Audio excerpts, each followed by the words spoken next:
네, 안녕하세요. 함께 성장하는 일상 랑랑부동산 플러스입니다.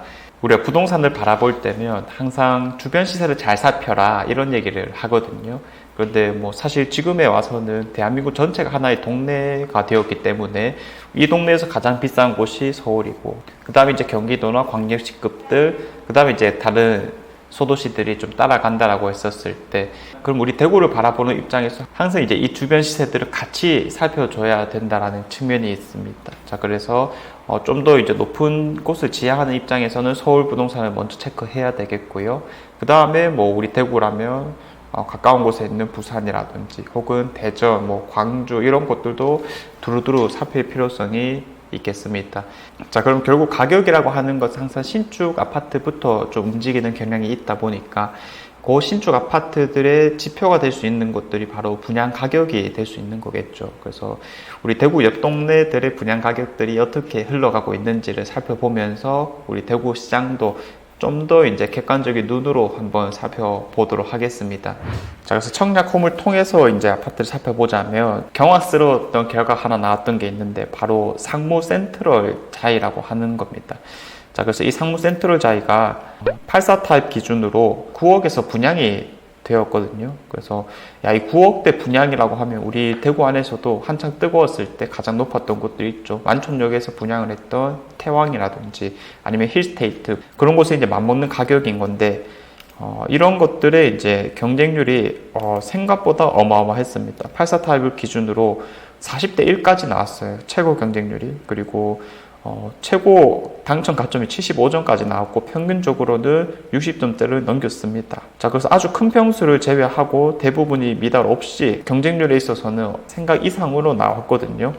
야, 광주의 9억대 어떤 입지인지도 같이 살펴봐야 될 건데, 아직까지는 거의 대부분의 지역들이 학군 중심으로 움직이기 때문에 그 학군지가 각 지역에서 1등인 경우가 많습니다. 그래서 광주 같은 경우에도 어디가 학군이 가장 괜찮냐면 이 봉선동을 첫 번째로 떠올리죠. 사실 이제 여기에 아주 치명적인 단점이 있는 게 뭐냐면 교통이 너무 취약하다라는 거예요. 이 광주에는 현재까지는 1호선만 있는데 이 학원가에서 직선거리만 본다 하더라도 거의 2km 정도가 되다 보니까 실제로는 이 접근성이 매우 떨어진다라고 볼 수가 있을 거예요.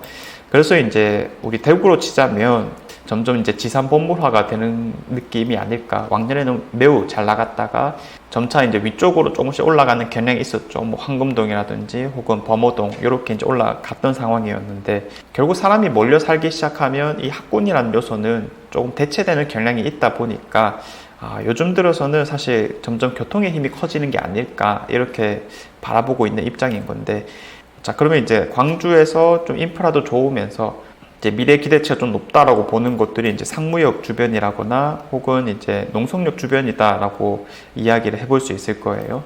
그래서 기존의 상권들이 워낙 잘 형성된 곳이 이 상무역인데, 관공서라든지 뭐 혹은 주변의 자연 요소, 이런 인프라적인 측면에서 말할 것도 없고요. 여기 이제 다 중심 상업 지구이기 때문에 이제 참 거주 환경도 좋다라고 보는 곳인데, 여기에는 이제 오래된 아파트들만 있다가 이제 상무역 아래쪽으로 새 아파트들이 좀 생기기 시작했고요.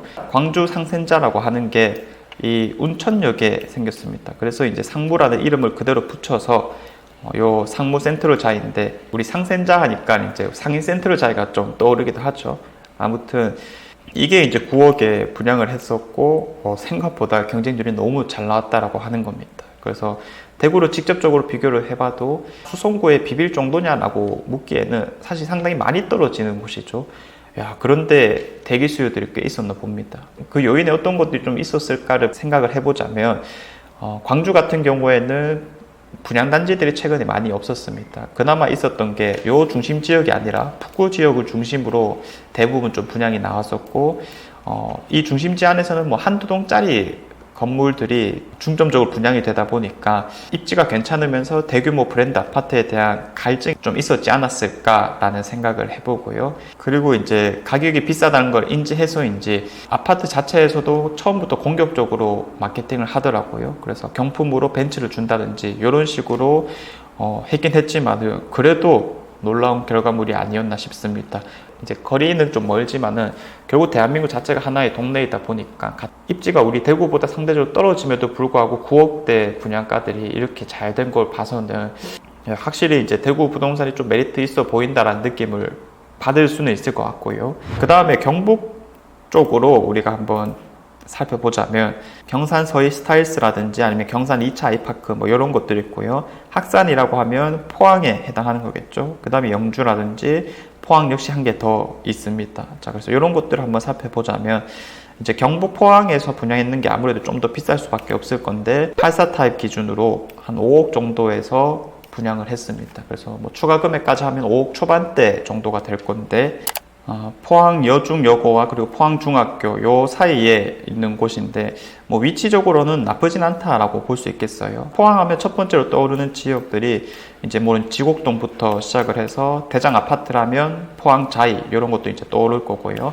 그 다음에 이제 올라갔을 때 두호동의 신축가 아파트들 뭐 이런 식으로 이제 나아갈 수가 있을 건데 그 두호동에서 그리 멀지 않은 곳에 이 한신도휴 엘리트 파크가 분양을 했습니다. 자, 그래서 뭐 위치는 나쁘지 않고 뭐 인프라도 이 정도면 뭐 나쁘진 않다라고 볼 수 있을 건데 이게 이제 5억 초반 정도에서 분양이 되었습니다.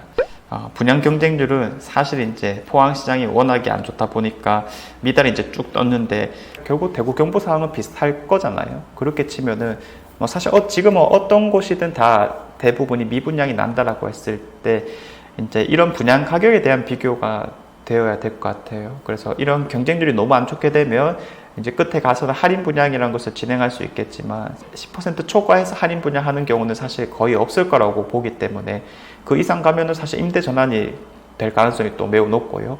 그래서 이제 여기서 10% 더 싸진다 하더라도 사실상 4억 후반대를 얘기하는 건데 이런 비슷한 금액에서 살 수 있는 게 뭐가 있는지를 한번 떠올려 보면은 이제 태평로 정도가 좀 생각이 납니다. 그래서 뭐 사실 태평로에 있는 걸 사겠느냐 아니면 여기에 있는 걸 사겠느냐라고 하면 사실 답은 조금 쉽게 나올 것 같아요. 태평로가 좀 더 맞겠죠. 인프라적인 측면에서는 아무래도 광역시가 훨씬 나을 수밖에 없으니까 당연히 이제 그런 것들을 가겠다. 그래서 뭐 미분양이 많이 떴긴 했지만은 포항에 새로 분양한 아파트들과 비교를 해서도 상당히 좀 메리트가 있어 보인다. 이렇게 이제 이야기를 해볼 수 있겠고요. 자, 그리고 이제 포항에 분양을 하는 게 하나 더 있는데 사실 우리가 남구에서 이 아래쪽으로 내려오게 되면 오천 이런 데가 그나마 최근에 분양을 했기 때문에 우리가 좀 알고 있는 지역이다라고 할 건데 뭐 그런 지역도 아니고요. 사실 이 지역은 저도 처음 봤습니다. 네, 처음 봤는데 이제 시작이다라고 볼 수가 있겠고 사실 주거의 관점에서 사람들이 많이 살만한 지역은 아니다라는 느낌을 받습니다. 뭐 그나마 이 주변에 사시는 분들이 좀 너무 올 수는 있겠다 정도로 해석을 해볼 수 있을 건데 경쟁률 역시 좀 처참했다라고 볼 수가 있겠고요. 이런 데가 이제 3억 중반에서 84 타입이 분양되었습니다. 사실상 땅값에 있어서는 정말 최하 지역이다라고 볼 수가 있을 건데 이런 것도 그럼 합계금을 하게 되면 이제 3억 후반 정도까지 올라간다라는 거죠.